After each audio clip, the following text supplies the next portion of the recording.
All right. I'm gonna pretend Zach, you're muted. Um, Not sure why you're unmuted or why you're muted. Ah, What a start to the show. There was no intro video. I guess my browser did not support that video. Um, but yeah, that's kind of how today's show is going to be. We're kind of shooting from the hip here, a little unprepared, at least on my end. Um, just really showing up for you guys. All right, all two of you. So yeah, how you been? I've been doing good. I'm happy to be here, and yeah, with the off season rolling the way it is, we're here on Coast to Coast doing it every other week. So hopefully we get some news here and there, and excited to talk about you know, whatever's our fancy tonight here, shooting from the hip. Yeah, I mean, what do you want to start with? You want to start about how insane guys are, how the insane amount of money that teams are giving players to play football. Oh my goodness, it's wild. The And I'm not one of those guys that's ever like athletes make too much, you know. But I see some of these, I'm like, you're gonna give that guy that much money, you know what I yeah, mean? So yeah, it's wild, and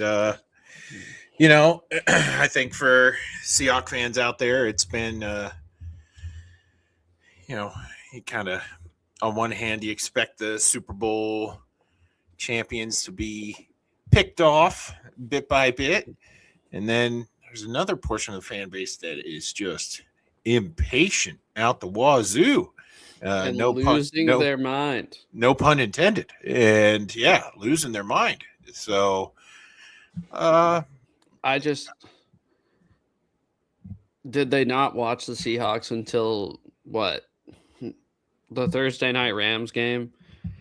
I mean, Kenneth Walker did not like you guys. I've been hearing some rumors that the Seahawks might try to reach out for A-Chan from the Dolphins, but he's not a $15 million a year running back. I I mean, just look at it. He split carries all season because he wanted to save him for the playoffs. It worked great, but if the Seahawks wanted to give him $15 million, he'd be back here, but they didn't. So yeah, I mean, we talked about it all year where, you look at Kenneth Walker wrong and he might get hurt. So they were very smart in how they used him. And awesome that he didn't. And good for yeah, him for getting the money, but it's just not something like all these fans, dude. They act like he won us the Super Bowl. Like he won MVP because they didn't have the balls to give it to Chen Nwosu or Devin Witherspoon or a defender that should have been MVP. Who was it? Derek Hall probably should have yeah, won MVP if we're being completely honest. Derek yeah, Hall, Devin Witherspoon, but I don't think the voters had the balls to do that. I think they're like, hey, let's just give it to the guy that has the most yards. yeah. It definitely. I mean, good for him. He takes that title and he's able to, show up in the biggest game and Yeah. use it to his advantage. And I feel a lot different than I was with DK even leaving. And I hope K9 crushes it and does well. But I predominantly I hope he stays healthy because he's going to be used differently in Kansas City, a lot differently No kidding. than what he's going to be used to. They're paying him to be the running back in that offense, and I know it's always been a split carry backfield with Pacheco and Clyde Edwards-Helaire and who was the other one? 31. I don't remember his name. But they always kind of have those guys, but they never have a big name guy. Well, here's your big name guy, and I just, if I'm a Chiefs fan, I'm not really banking on this guy not getting hurt. Yeah. Sorry, and nothing against him. Like I said, love Kenneth Walker. I think he's awesome. I'm rooting for him. But yeah, I think that's our first free agency departure. It came out, dude. Legal tampering started. Came out a minute after legal tampering started. It's crazy they can come up with those contracts so fast. I know, it's crazy. It's invisible line in there. I think it's Doesn't funny matter. that there's why we weren't going to pay him $15 million. Like we decided that in a minute. Like I think it was in a deal. I think it was legit. Like what was it, like 3 or 4 minutes into legal tampering period? You have a guy signing a 45. It was the same way with the Seahawks and Sam Darnold last year. Remember? Like, oh yeah, you made this decision this morning. Cool. glad you guys started negotiating this morning. We're able to come to agreement by noon. How responsible, how timely of all these signings that were definitely not illegally tampered. Can we change the name to that? Because it is so dumb. Just make the free agent. Just say free agency starts on what was it, the 9th? Yeah. Yeah. Not okay. Here's legal tampering period. We're gonna have some tampering is a term that does not sound legal. Maybe just say, hey, free agency starts this day. Yeah. Because we have the legal tampering period, right? And then 2 days later, oh, this is officially when free agency starts. But it's dumb. Yeah. And, it might create situations where contracts are spoken and given, and then somebody changes their mind at the last possible second, and then they back out of a deal because they really want their 2 first-round picks back. And yeah, just speaking off the cuff, I don't know if that would ever happen, but that's nuts. How do you feel about that? I read that and I was like, what? And then I was like, his physical must have came back really bad. That's the first thing I thought of. Yeah. Or like he really pissed somebody off. He like went online, made a racist rant or something online. They're like, no, this guy's not coming here. I don't see him as this guy that would ever do that. No. For one. But for two, they said it was something with his physical, and everybody else is like, no, he's fine. Yeah. I mean, for those of you who might have been living under a rock, I mean, we're talking about the Max Crosby trade that didn't happen to Baltimore. It's definitely like Baltimore looked across the horizon. They saw that Hendrickson, is that his name? The other guy? Trey Hendrickson. Yeah. He wasn't garnering the attention that everybody thought he would. And they're like, you know what? We don't have to give up draft capital. And in terms of money, we can make this work. So why don't we just do that? And man, like you make this like fake invisible line of you can do things, but you can't actually do it. You're going to run into spots like this. And I don't think we've ever seen one this high profile before where a team was like, psych, we actually aren't going to do that. And he made like a whole farewell video and everything. Like he was done. Yeah, I think he's going to be done. I mean, I think the farewell video is fine. I think that can stay up, but that's shitty what Baltimore did. Oh, yeah. I mean, let's be honest. I know we're big Baltimore defensive coordinator fans as of the last like 3 years, just because he's our head coach. But Mike would never. Mike would. Mike's got a little Harbaugh in him, even though Harbaugh's not even there anymore. It did okay. I realized Jesse Minter's their head coach, and he was the defensive coordinator for Jim Harbaugh. Doesn't this kind of feel like a Jim Harbaugh type move? Even though this is obviously from the front office. But you got a defensive coordinator that comes from Jim. He's like, hey, you know what we could do? We could just mess everything up. And, yeah, that's nuts. I remember looking on my phone. I was like, what? They backed out of the trade? It's wild. I think this hurts Baltimore absolutely long term, where man, I would not want to be doing deals with them. And as far as agents go, yeah, or teams, general really. Managers go. You're right, yeah. And until regime change happens there. You're not really going to trust anybody at the front office anymore. And then when it comes to Max and like what's going on there, well, just pause on Max for a second. The thing I didn't understand with the Raiders is like after this trade supposedly happened, the Raiders went and signed the world to their team. Yeah, they did. And now like, they don't have the money. I'm like, how does this work? Like, how does this work now? They're going to have to back out of their deals. That's crazy. That's crazy. So, yeah, because I had it pulled up. They signed some guys. I mean, enough to where I was like, are they trying to win this year? Because I didn't really think they're obviously trying. How do I 1 second? You keep talking. And like at the end of the day, when it comes to the Raiders, like if you could fudge it and make it work, like Los Angeles Dodgers kind of making things work, they don't have a bad roster if Max Crosby stays on it anymore, because dang, they went nuts in free agency. Yeah, you're not giving. Let's see. They signed Tyler Linderbaum. Maybe that's why the Ravens were so pissed. Maybe they're like, "Hey, you signed our center. We're gonna back out of this." They spent $81 million on a center. Let's see. I forget who else they signed. We gotta go down. Kyler Murray. Oh man, look. No, Kyler Murray went to the Vikings. No, I'm seeing that. Yeah, I'm just going through the list here. Just trying to see the money that.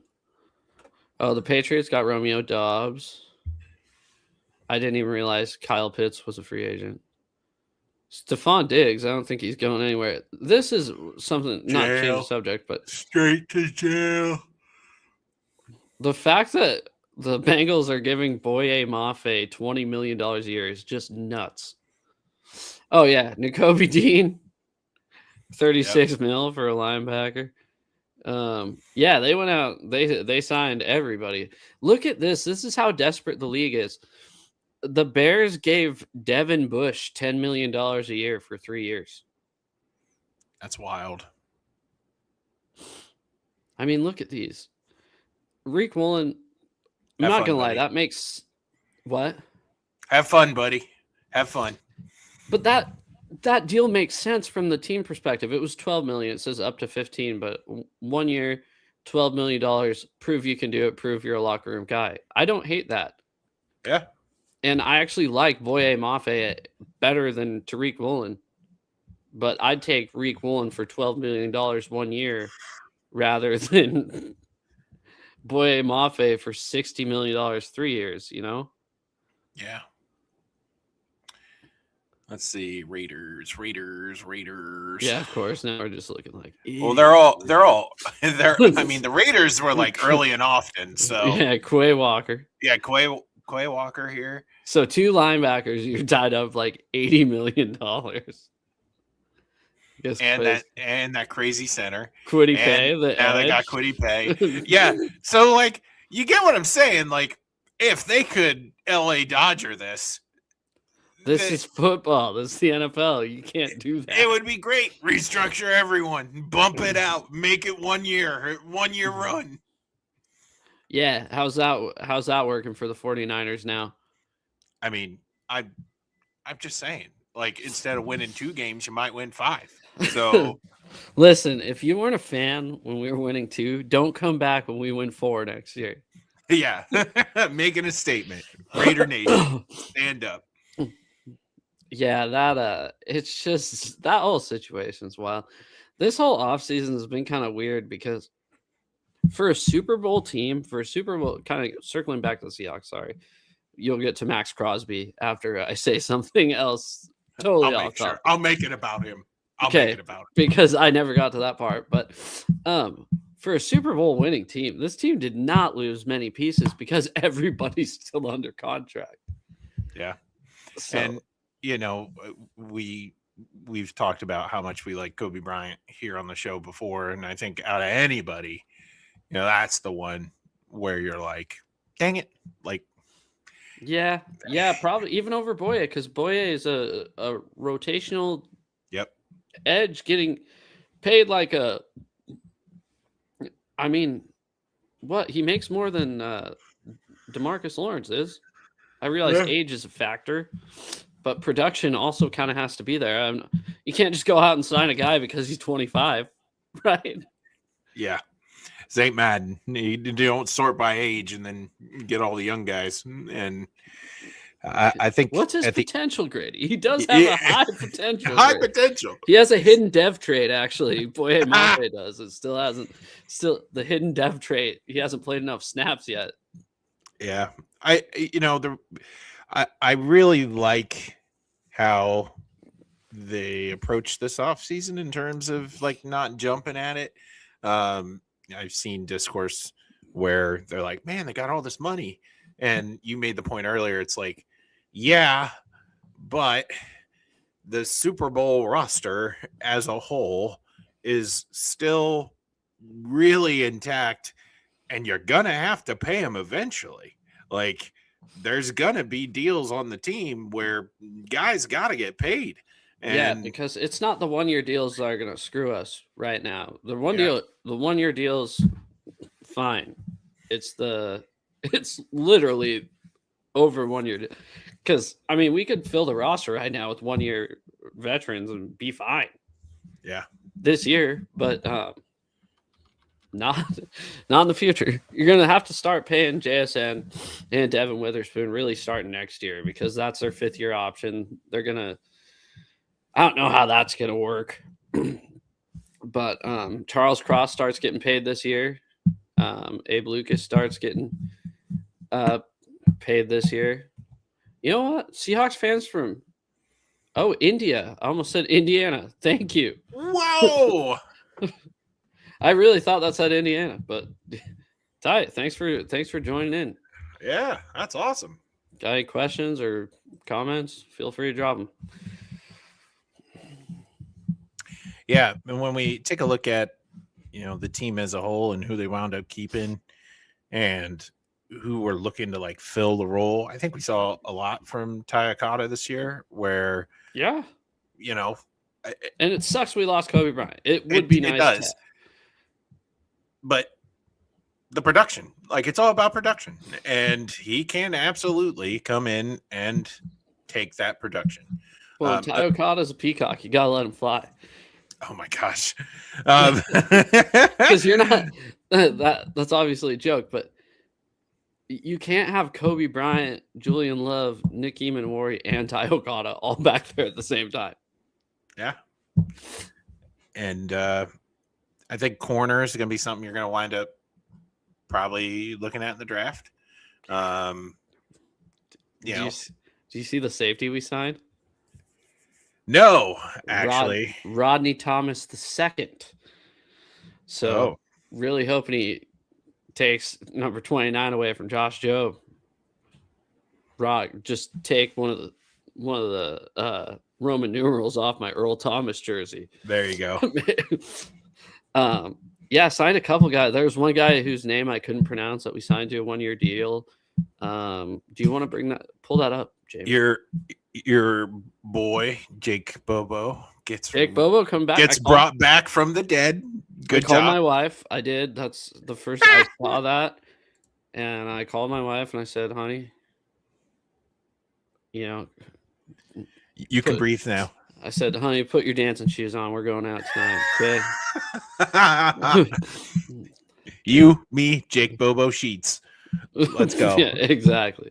So, anyways, I said, "Listen, put your dancing shoes on. All right, we're going to the Outback tonight. Put on your best dress, honey. We're going out to Applebee's tonight," is what I said.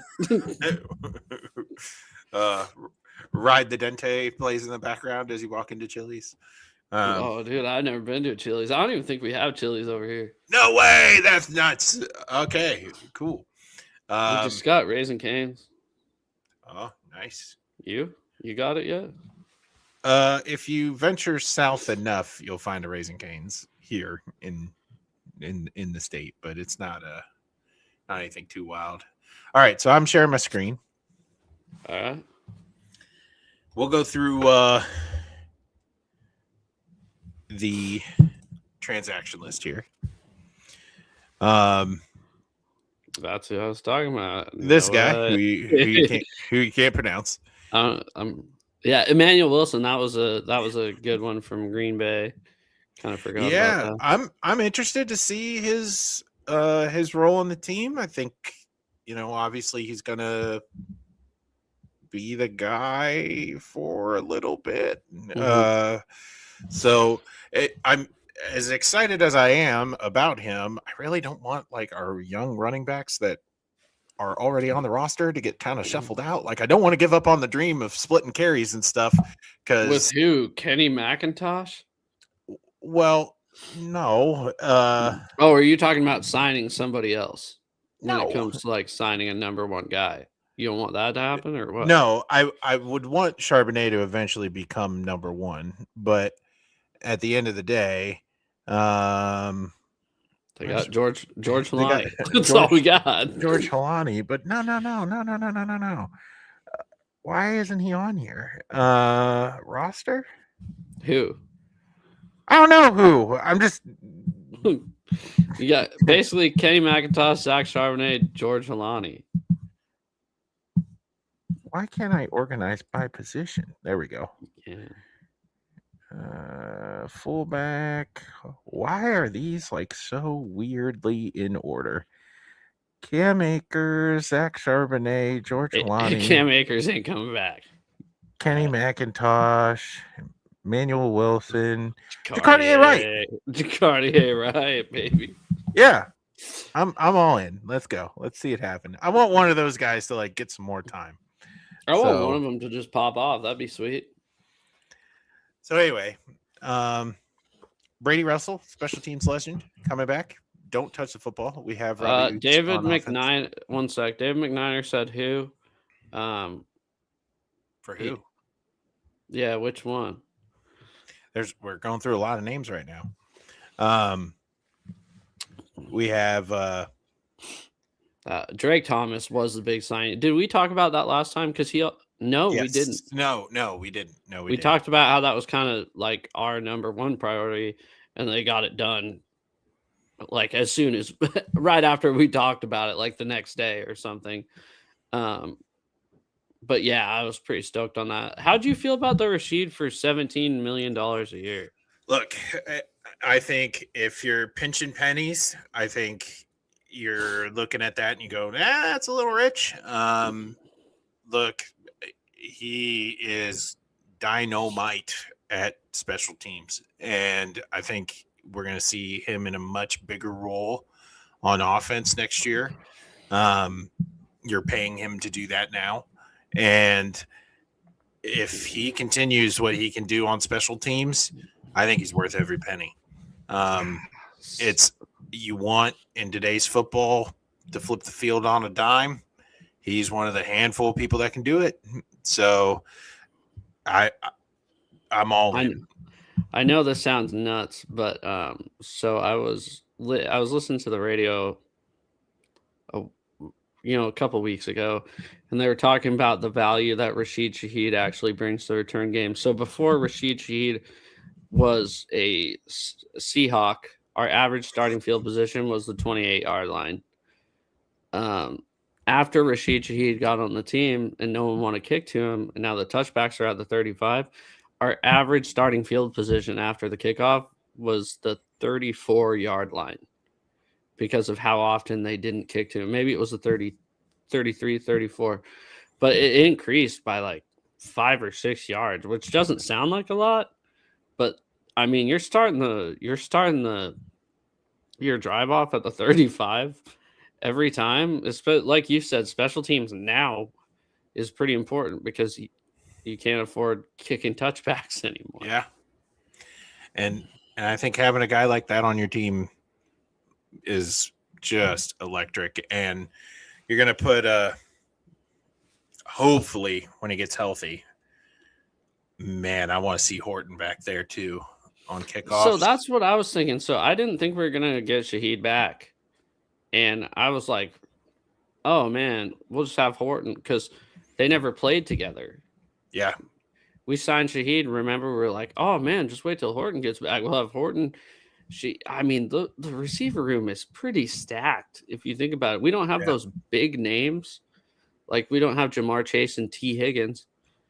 We just have the best receiver in football, and then some pretty solid guys right underneath him. I actually think I'm more happy with where we are today than 2 years ago. Yeah, I agree. Don't get me wrong. This isn't any Cooper Kupp slander. I will not love Cooper Kupp the same way I love Tyler Lockett. So, no way. Why? Because he killed you for freaking 8 years. If at the end of the day Cooper Kupp stops holding his weight, man, I cannot wait. I cannot wait for the day when the primary Seahawks receiving room is JSN, Shaheed, and Horton. It's going to be insane. You can't wait for the day. Wait till September 7th. I think we're opening the season on a Wednesday, September 7th. We are. And rumored. All right, because I thought it was official. Rumored. It's rumored to be official. Which kind of pisses me off. What? It's been the first Thursday of the year. Every year, the Super Bowl champion plays a home game first Thursday of the year. Now, because we got to put the Rams in Brazil, right? Australia, but okay. Australia, whatever. Hey, listen, I'll tell you what, it's not the United States of America. It's not Seattle, Washington. But okay. But I don't know. It's like you're literally pushing the Super Bowl champion. Like, your schedule should revolve around the Super Bowl champion. It shouldn't revolve around Australia. I agree. Last time I checked, Australia hasn't ever had a Super Bowl champion. Nah. Except Michael Dixon. Had to correct myself there. Man, look at you go. I think it is what it is when it comes to, funky schedules and things like that. If McDonald has proved anything, that doesn't matter. So I'm happy that if the rumor is true, though, they made it right, because I remember that Australia game being announced and being like, what the actual heck? Like, this is wrong. And so I'm glad they fixed it. So at the end of the day, if this is the fix to put the team where they should to start the season, then I'm fine with it. To be fair, whoever we're playing. To be fair. And I thought we were going to play the Rams first. Maybe it'll be the Patriots first. I think that'd be a cool matchup. But to be fair, what is that off of? What is that off of? Lost. Man, I used it. Now I lost it. It's been that kind of day, man. Me too. Don't worry. Yeah, Achan, we'll talk about that in a second, because there's some things I don't like very much that we've been talking about. To be fair, God damn it, you pissed me off so much now. Yeah, sure, whatever. What were we talking about? What was I saying? To be fair. Yeah, so. Oh, Letterkenny, duh. Oh, yeah, not a fan. I like season 1. Season 2, it kind of turns into a musical, and I don't like it. Trace Bigelow says, glad my HN hype is finally landing. Now, here's my problem I have with the HN hype. He's got 1 year left on his deal. The Dolphins are in full win now mode with Malik Willis, who you said played good a couple times last year. And I say, all right, let's see how he looks in Miami. And And then they trade Jalen Waddle. Yeah. They're in full win now mode. Big brain. Yeah. So, anyways, a guy from Miami radio came on Seattle radio today and said, what would it take for the Seahawks to get Devon Achane? And his response was a first, a third, and a sixth. That's wild. I said no chance. We have 4 draft picks. That's why I'm like all up in my feels about the Max Crosby thing. See, I told you I'd loop it back around because they're like, we got to trade for him. I'm like, with what? We don't have anything. We still need to draft people. Okay, for one, no. Okay, for a running back, you're not trading a first round pick unless. I'll tell you what, I trade our first. Well, it's really a second round pick because number 32. But you get the 5th year option. There's still some value there. Yeah.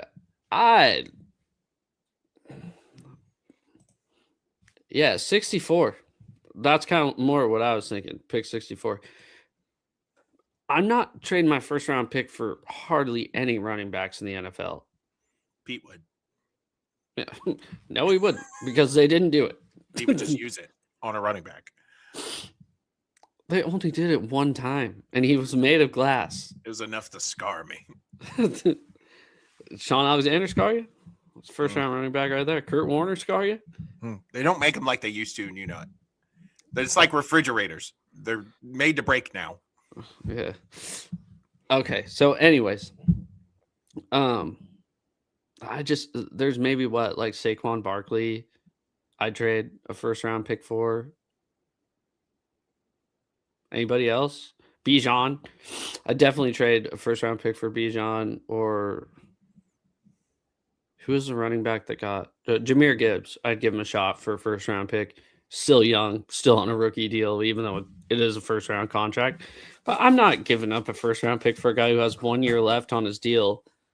And I mean, you have to re-sign him at that point if you give up a first round pick. And look how trading our first round picks is gone since Sean Snyder took office. Yeah. Let's go through them really quick. We got Percy Harvin. I mean, he did that one thing that one time. Yeah, he did one thing one time, just like Rashid Shaheed would, but that cost you a 4th and a 5th. I'd say that they would have won the Super Bowl without Percy Harvin. The Seahawks might have not gotten to the Super Bowl without Rashid Shaheed. It's valid. Jimmy Graham. Best Seahawks tight end of all time. I mean, technically. Some people will say that. Statistically, he is the best Seahawk tight end of all time. Pretty sad. And then who's the other one? Jamal Adams. What do you think? Ultimate cheerleader. Yeah. I mean, geez. So I don't know. Mike Washington looks like McFadden meets AP. My problem is I haven't gone into the draft too much yet to figure out. Me neither. People. That's why I didn't even do a mock draft tonight. And I guess now this is rumored, but the Seahawks aren't too high on the draft either. And that's why they're kind of like, we have, 4 picks? Yeah. I mean, I kind of nailed the Nicky Memori pick last year. So I cannot wait to nerd out on draft stuff. Yeah, I've kind of been off it a little. It's weird. It's weird but nice holding pick 32. It's weird but nice holding pick 32, 64. Really bad at what 32 times 3 is, but 90. Super Bowl champions don't have to be good at math. Yeah, 96. Yeah, so I don't know. We'll get to it next time for sure. We'll get to some draft stuff. Obviously we'll probably be looking at a guard or a cornerback. Yeah, I want you to I guess rumor has it they're kind of happy with Bradford too. I know. What are we doing? Yeah, that's. I feel like he trades back no matter what. I have the sinking feeling I'm going to be staying up an obnoxious amount of time for the NFL draft, only to watch the team that I root for at the last pick of the first round trade out of it. Hey, we'll be here. We doing that this year? Yeah, I mean, might as well. You got trucks though. It's Thursday. Draft's always Thursday. Season might be over. I don't know. Season's over now, dude. He's so bad at truck series, dude. His season's over now. You might as well not show up. I'm just kidding. I'm joking. I'm totally joking. Don't kill me. So, yeah. Do you want to get to some? Tell me about Max Crosby. We're gonna full circle before we move on. Oh, thank you. Tell me how you feel about Max Crosby. I think if the Raiders can somehow swing it, they should keep him. Because I think he wants to be there. That's awkward. It is awkward, but it's only awkward with ownership. Like, I feel like he loves the players. He loves being in that locker room. He loves the fans. Like, great dude. It's just him and that ownership group, they do not get along. And I don't think Mark Davis has an ego, does he? Tom Brady does. And I just I would love, because we talked about earlier in the show, like how much like the Raiders went berserk in free agency. And like, we've seen teams do wild free agency spending freeze. I think the Titans did it like 2 years ago. And it never works. It never worked. But the only time it's ever worked was the Buccaneers when Tom Brady went there. Yeah, but they had Tom Brady. So yeah, exactly. And that's why the players were going there. They weren't going there because of the money. So, but if there is one team that I would love Max Crosby to be like, you know what? I'm out. Send me here. I would love to see him be a Bengal.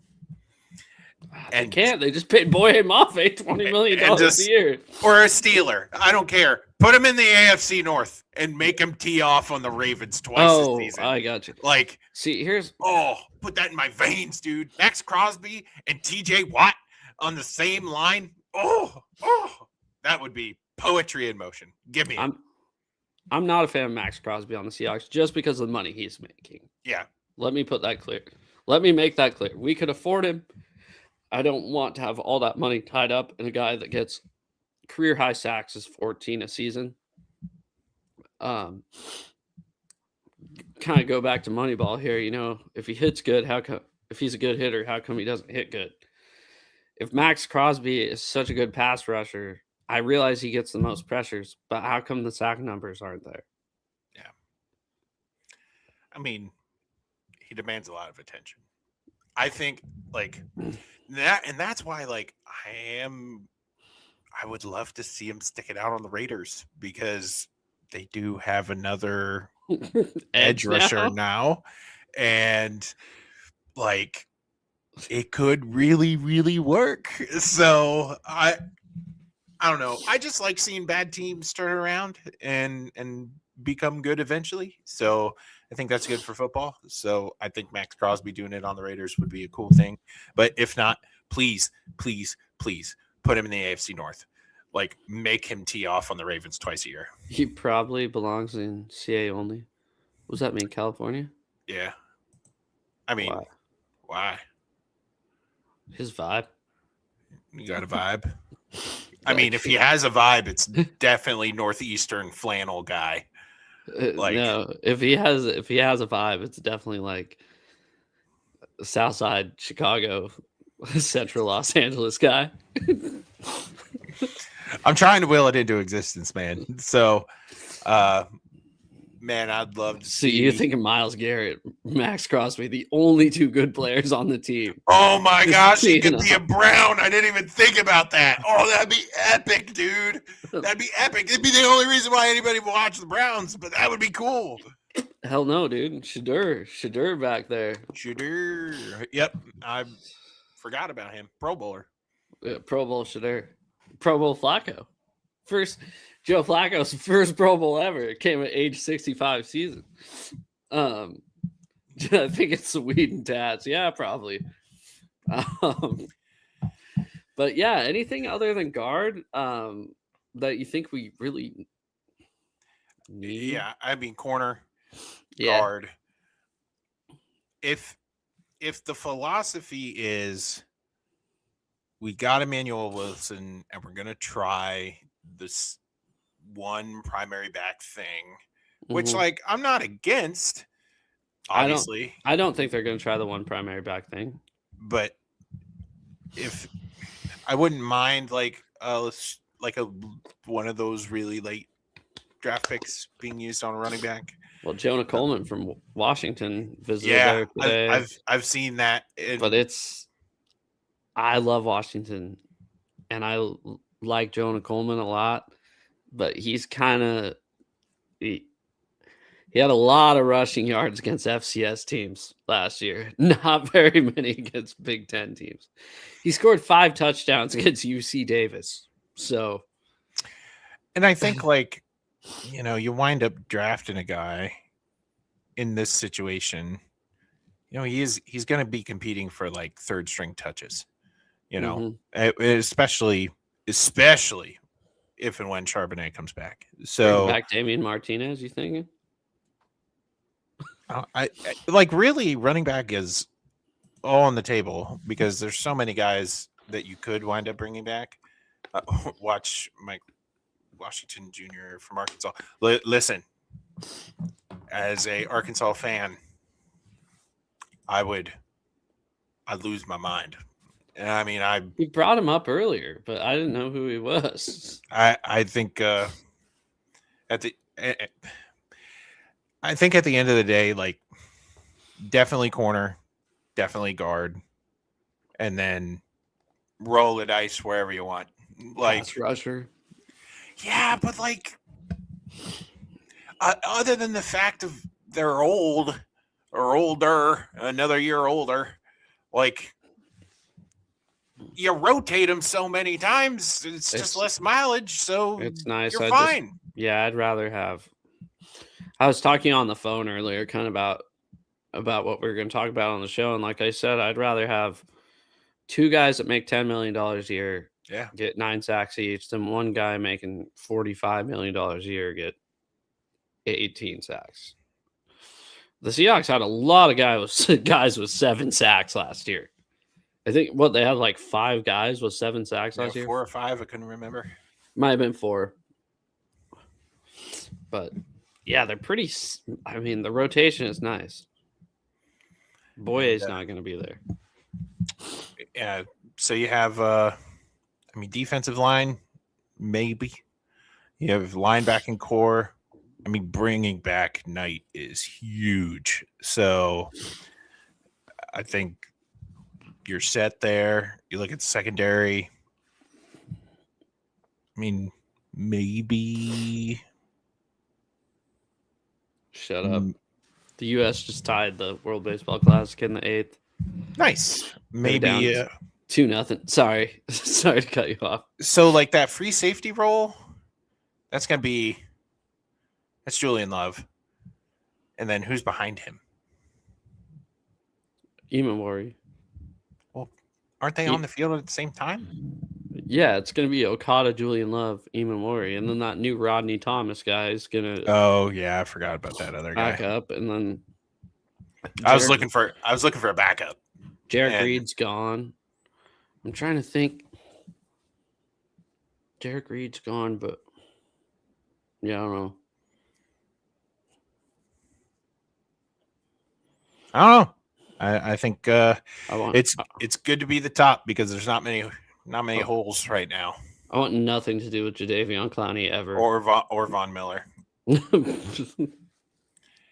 A couple years ago, I would have adored getting Von Miller, but that guy is old, and so is D-Law. But D-Law T-Law was probably the MVP of our team defense last year. It's but like nuts.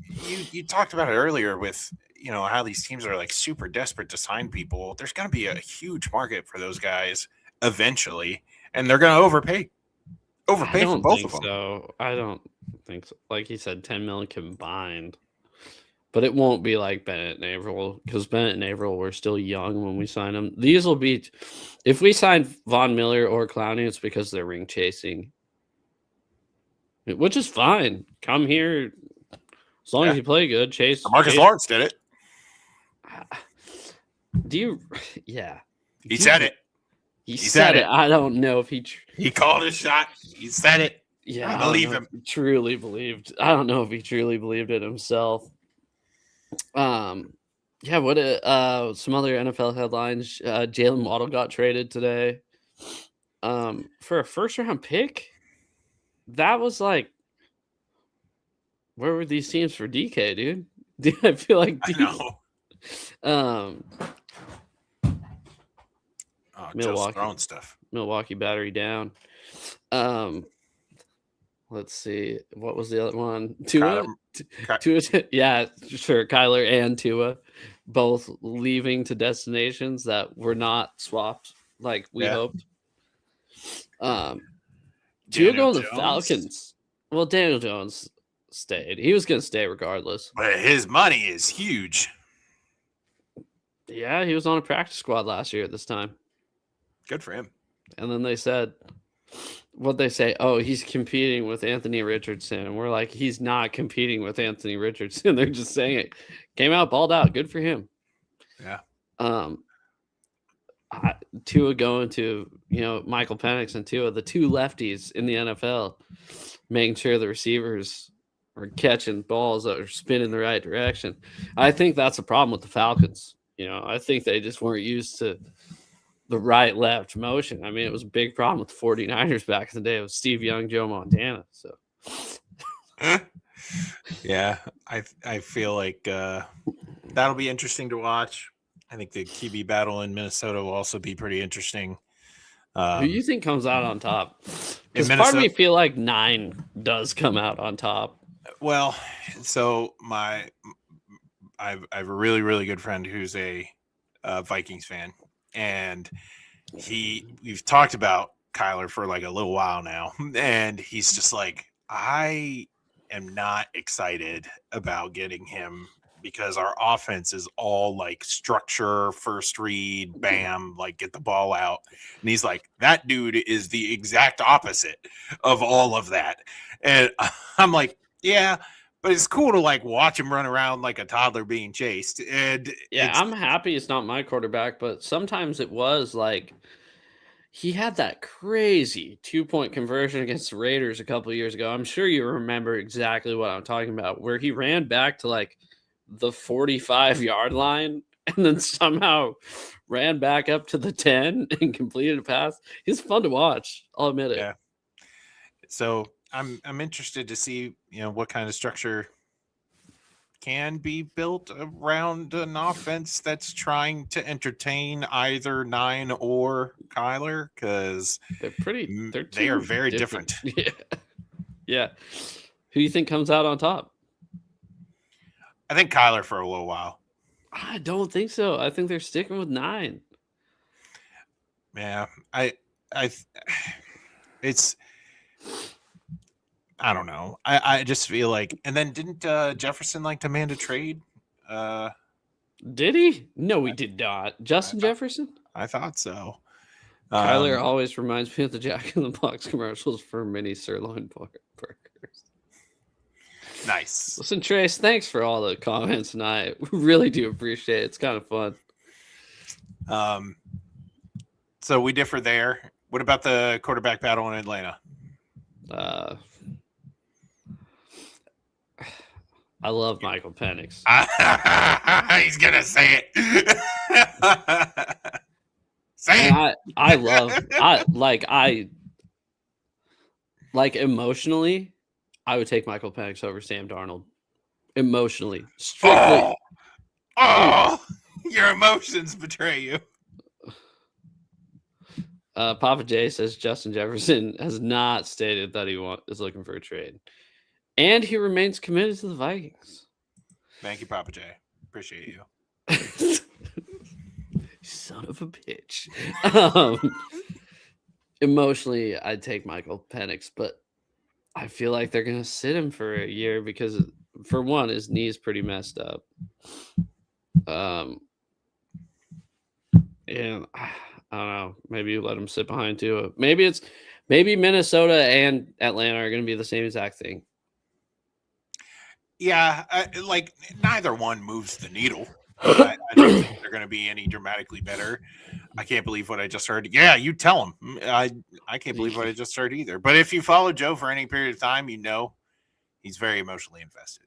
So, dude, he roots for the Bears because Roma Dunze is over there. So, yeah, it's like look Michael at his Penix. hat. Look at his hat. Okay. Yeah. Look, I got him literally behind me throwing a football right now. It tells a story.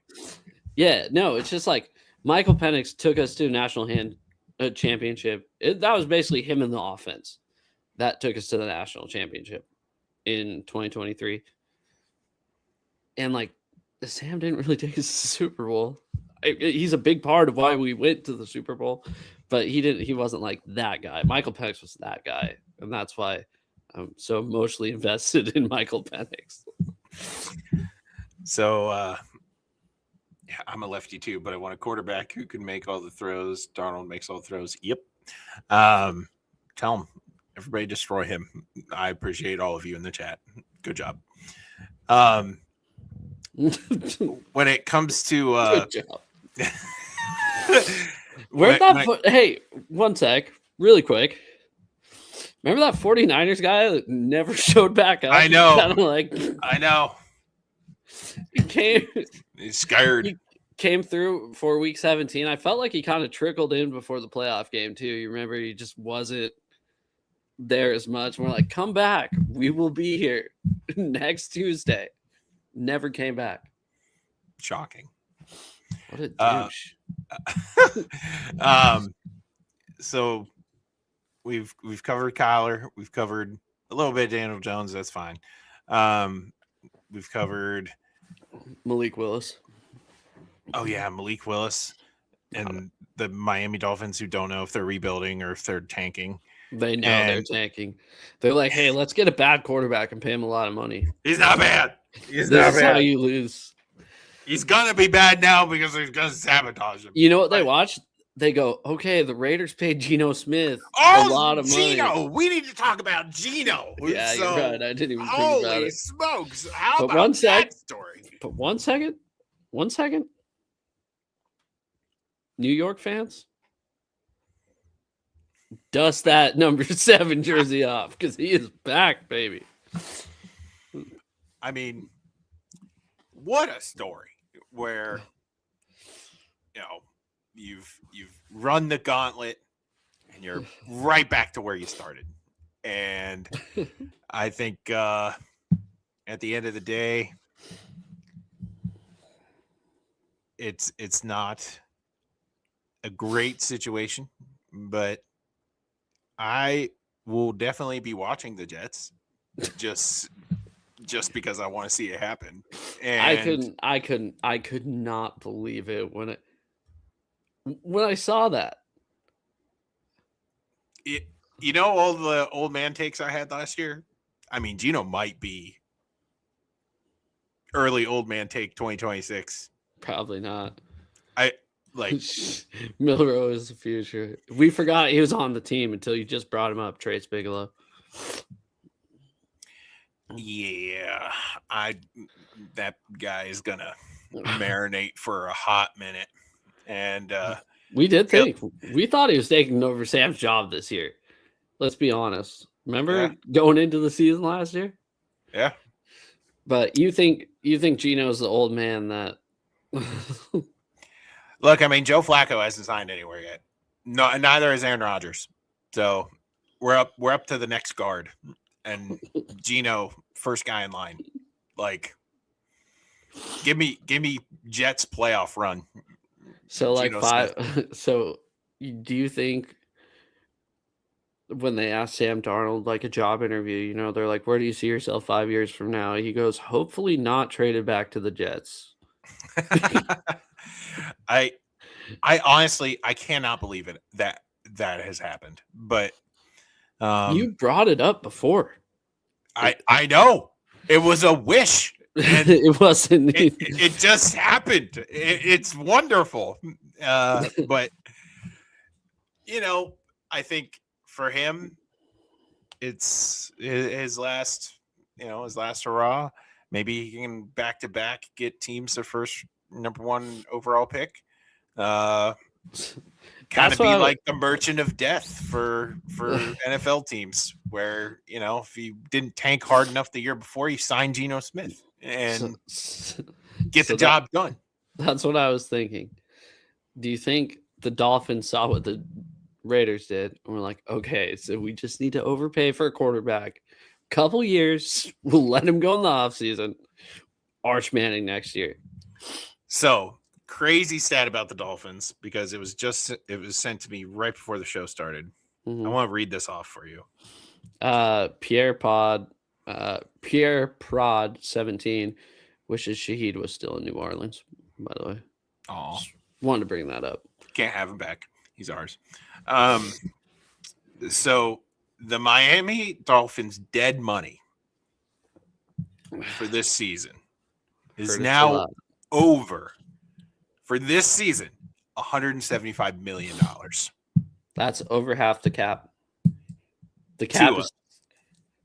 Go ahead. Hear these names. There are a lot of them. Tua, $50 million plus. Tyreek Hill, 28.2. Jalen Waddle, 26.3. Jalen Ramsey, 20.9. Minka, 13. That was literally their core. That's 5 players on a really long list. Bradley Chubb, 10.9 million. Teron Armstead, 10.7 million. James Daniels, 4.8 million. Zach Wilson, 3.8 million. Alec Ingold, 2 million. Jonnu Smith, 1.7 million. Nick Westbrook, I can't ever say this guy's last name. Enike, 1.6 million. He's a wide receiver. They took a flyer on him last year.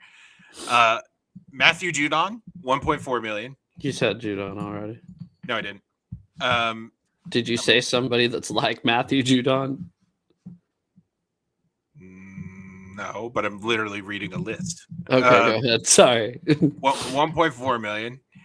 Jason Sanders, just over $500,000.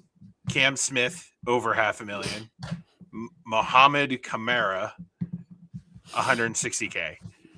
That is 2, 4, 6, 8, 10, 12, 14, 16 players with $175 million worth of dead money this year. And That's the cap's insane. And the cap's 3 what? What's the cap?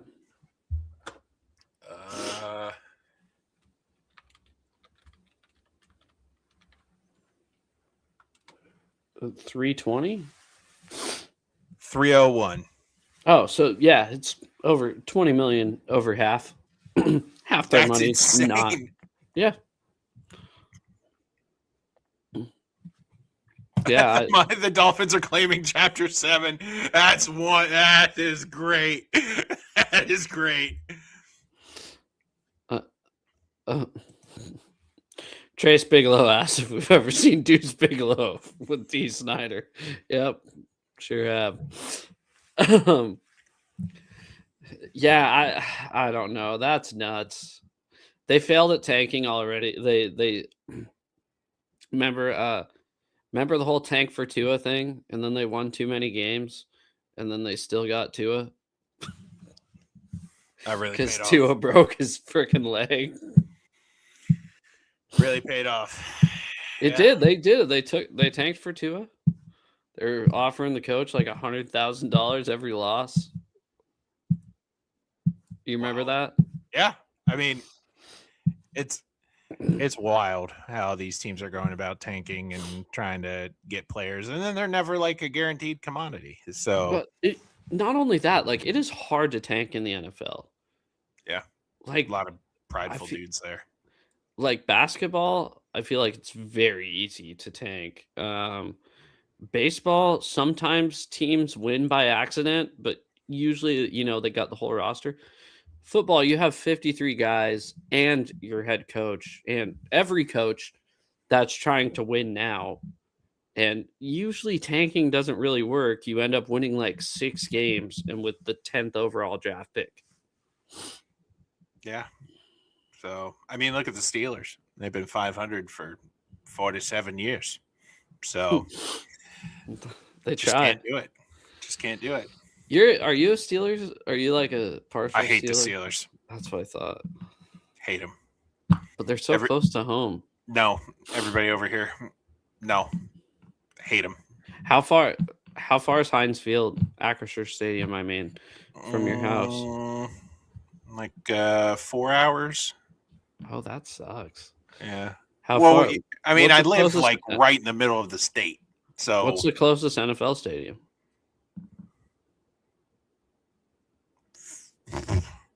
Philly, probably. I mean, like barely, because Like they're literally like whoop. Well, here, like I'm like the middle of the state, and they're just whoop.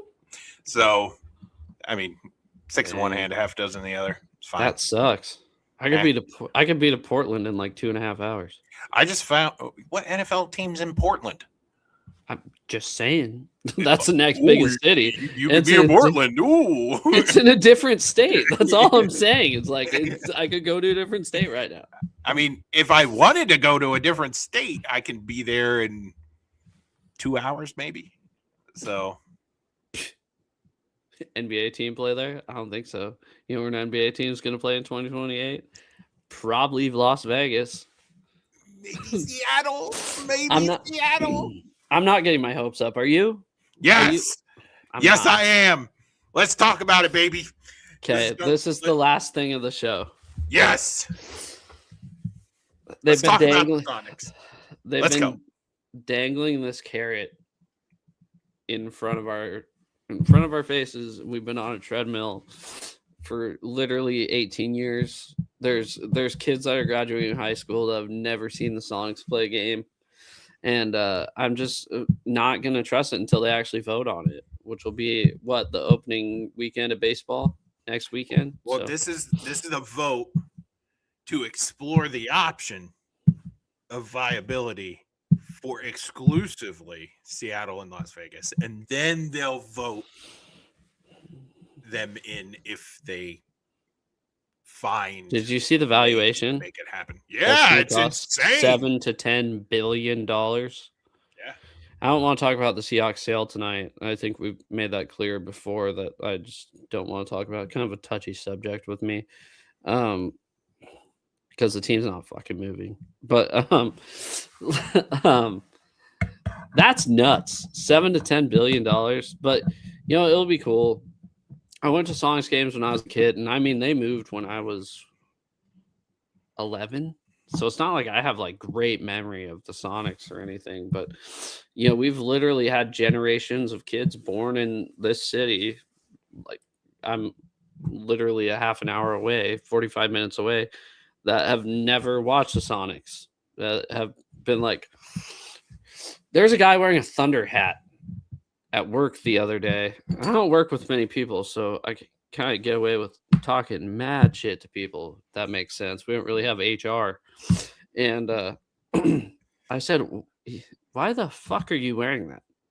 He goes, well, Seattle doesn't have a team. This is the Sonics. I go, this is never going to be the Sonics. So. Yeah. My only fear is that because of how they worded it, right? So this plan to go and vote is for Discovery exclusively for Seattle and Vegas. And I think they're going to be tied at the hip. Like, you can't have one. You got to have both. And I think, Yeah, because they're not going to go 31 teams. yeah, and I feel personally, you're going to look at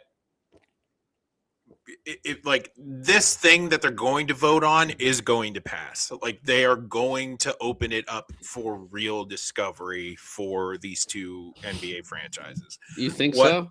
Yes. What I fear is going to happen in that next phase is like, yes, Seattle will be fine. There's a big to do about the millionaire tax or whatever. Like, don't bring that up. I'm sorry, but it doesn't matter. Like, the money that they're going to rake in, it's fine. What I fear is going to happen, because they have to do their due diligence with it, is they're going to find out the big elephant in the room that nobody wants to admit. Las Vegas cannot support these teams. They're trying to move a baseball team over there. They've run headlong into the problem of there's not enough foot traffic over here to actually sustain a season that long. Also, who's going to Vegas to watch sports? Like me? Okay, there's only 16 games in the NFL, so that's an outlier. You can put an NFL team in Siberia and people will go. You can make that work, but this is baseball and 162 and 82 games. Yeah, it's different, but the Athletics are just a joke. They've said they've been moving forever to different places forever. I don't know about the Knights. I think the biggest thing would be to see how the Golden Knights do, I guess, in terms of attendance. And it's kind of one of those weird things where, like, they've really embraced hockey, and like, it's a hockey town. And like, part of it is, look, they expanded. The Golden Knights were amazing. Yeah, they went to the Stanley Cup their first year, right? Yeah, they did like the unthinkable and were good right off the bat. So instantly you got that draw. It does not work like that in the NBA. You're going to get the scraps at the bottom of the pile. You're not going to be competitive right away. And at the end of the day, that's a long road to toe for a schedule that long, where you're going to need to fill the seats for all those home games. And I just really feel like if there's going to be a thing that hangs this up, it's they're tied at the hip. They're going to have to finally say the elephant in the room, where there's just not enough permanent residents to support all of those sports in that town, with the NBA coming to town, and it'll fail because it's a two party vote. Basically, you got to have them both. I don't agree with Stephen A. Smith on much, but he brought up a great point this past week. And he's like, I don't want to see Memphis lose a team. He's like, but the clientele in Nashville and what that looks like, I think it would have been a much easier sell to say Seattle and Nashville and let them eat, because Nashville absolutely can sustain an NBA team with just them there, even with the competing market in Memphis. So I feel like that's my only hang up. I have way more hope than most. I want to believe it. People, I don't know. Softy is believing it right now. Yeah. I want to believe it so bad. I just won't. I don't know. Like I said, I've been to Sonics games before. I'd like to go again, but I don't know. This is at least for the first year, 2 years, no matter how bad the team is, but maybe I'd even say 4 or 5, they're going to pack the stadium or the arena no matter what. Yeah. No matter what, because everybody says, sorry to cut you off, but everybody says in the city, oh, I don't watch basketball anymore. The NBA screwed us. I don't watch basketball anymore. I guarantee you bring this team back, and there's going to be the longest waiting list for season tickets. Oh, yeah. and it's going to take years to get in the door just to watch the Sonics on a Wednesday. I'm absolutely one of those people. Like I love basketball and grew up adoring the Sonics as just a kid. Mhm. And when they got yoinked, I'm like, all right, I'm done. And I could not care less about the NBA. But let me tell you, the day they come in, I'm there, like glued to the TV anytime I can. That'll be amazing. I And don't know. Go ahead. The coolest storyline, just to put a bow on it, that I'm a good sucker for a good story, and especially Kevin Durant, yeah. especially if the story is about coming home, because I have mentioned it a bunch on the channel with football. I'm in the camp. I want to see him home. That would be, if his farewell year is number 35 for the Sonics at power forward, give me Kevin Durant. He'll be a free agent that offseason. He could do what he wants. His last year in the league would be wrapping it up where it all began. Yes. Because then if they suck, you get the story, right? It's Kevin Durant and his merry band of misfits. That's fine. Yeah, give me that. I actually have a Kevin Durant jersey. Doesn't fit me anymore because I bought it when he played here, which I was 11, like I said. Yeah, I don't know. Like I said, they bring a team here. It doesn't matter if it's an expansion team, relocation. They're going to fill the stadium. So, I don't know. I wouldn't worry about it. I wouldn't really worry about that. If you want, the problem is they dangle. My problem with the NBA. I have felt exactly how you felt until this vote. What's also another thing that's nuts? Let's just say this. So people in Seattle are anti-NBA. Like they will not watch NBA unless the Thunder are in a big game and they're rooting against them. It is so funny. Like it's and I am too. Like I was rooting against them in the finals last year. But that's how Seattle basketball works now. It's not like, oh, we're rooting for a team. They'll wait till the Thunder get good, which they sucked for a while. And then everybody just roots against them. It's kind of funny. Everybody just celebrates when a team loses, brings the city together. But yeah, I think that's about it tonight. I don't know about you. I'm good. I'm out. I think we had a great show. Heck yeah, especially shooting from the hip. But yeah, I don't know. Go Hawks. Thank you, chat. Yeah, thank you, chat. Go Hawks, go Mariners. Opening day is coming up in 2 weeks. Or I lied, not even 9 days. 9 days till opening day. And the cable companies still haven't figured out how we're going to watch the Mariners on cable TV. So you're fine. If you get MLB TV, Zach, you're fine. You can watch every Mariners game. But because I live in Washington, Oregon, or Idaho, I cannot just download MLB.TV. That's wild. Yeah, so all right, guys, we'll see you later. We did not care